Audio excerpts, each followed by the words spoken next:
If you're just getting started backpacking, you're probably walking the fine line between being as lightweight as possible and as comfortable as possible. You've seen the videos of the guys telling you you need to shave the ounces and cut the grams, but you also want to make sure you have a good time. And part of having a good time is having a good night's sleep.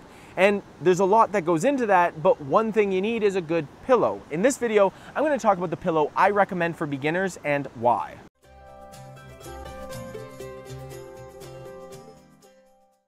Hey everyone, welcome to Backcountry Forward, where we're all about getting beginners backpacking because I believe the backcountry is for everyone, so let's get to it. Now, you've probably seen this pillow around and probably on Amazon, but is it any good and is it good for beginners? Well, I'll get to that at the very end because in this video we're going to be talking about three things. What's it weigh? Does it work? And is it worth it? So what's it weigh? Now on Amazon, it says that it should weigh 3.4 ounces, but I believe that's with the stuff sack that it comes in. They also say in there that it could weigh 2.8 ounces. So I'm assuming that's without the stuff sack, but this is where it gets confusing. When I weighed this at home, it came in at 3.04 ounces. All that to say, it weighs around 3 ounces. Let me tell you a few other specs about it as well. It takes about 2.5 of my breaths to fill up. It folds down to about the size of a pop can, which is what they say, and I'd say that's about accurate. I personally prefer to completely deflate it and lay it flat on top of my sleeping bag like this, because then it takes up basically no room in my pack.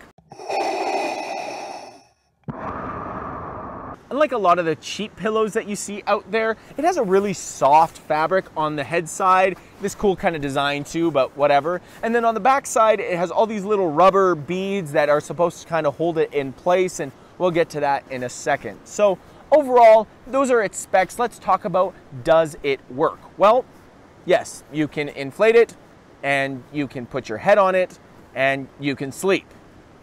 It works. But what's really cool about it is this. This is, in my mind, what really sets it apart. See, you probably don't realize how much you use your pillow to orientate yourself as you sleep.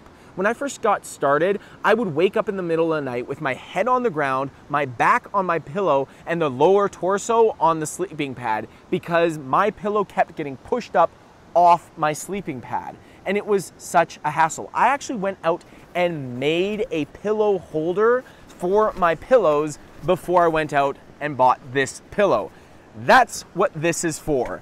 It's a strap that you strap around your pad and it holds your pillow in place. That partnered, I guess, with these beads. I honestly don't notice much about the beads, but with those two things, this holds your pillow in perfect place. But that's not all that a pillow needs. A lot of pillows don't have very good baffles, and so they really wiggle and wobble as you shift around on your sleep. Not only do these baffles, which you probably wouldn't think much about, cradle your head, they also stop the shift of air going from one side to the other and your head tossing and turning as you move. And that's actually a really big thing. Justin Outdoors tested this pillow against basically every other pillow on the market. You can check out that video up in the cards. I highly recommend it. And he came out by saying that this was one of the best pillows, and it's pretty affordable. It comes in at just over $16. I think it's $16.50 in the US and about $19 Canadian. So it's pretty affordable. Now, I do need to say, my first Trekology pillow did spring a leak. I didn't really mind too much because this pillow had already come out with the pad strap and I actually wanted to buy this pillow, so I just did.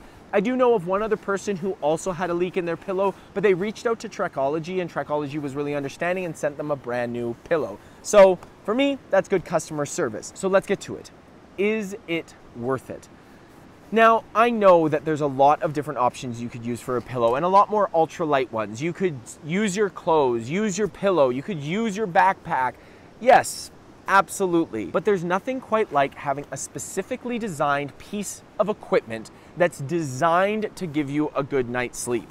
And not only is this designed to give you a good night's sleep, from my experience, it follows through on that design and actually does. I know a lot of people who used to never use backcountry pillows and now they swear by them. Darwin on the Trail does, and frankly, since I ever started backpacking, I have always had a pillow and I'm never gonna go back. So if you're just getting started and you want a comfortable night's sleep, I suggest you get the Trekology pillow, or at least any pillow. It will probably improve your night's sleep. Now, if you're interested in another product that I think will guarantee you the best night's sleep in the backcountry, you can check out my review of the Trekology sleeping pad, which I think is by far the best beginner budget sleeping pad out there, and it's my favorite pad. So I'll see you over in the next one.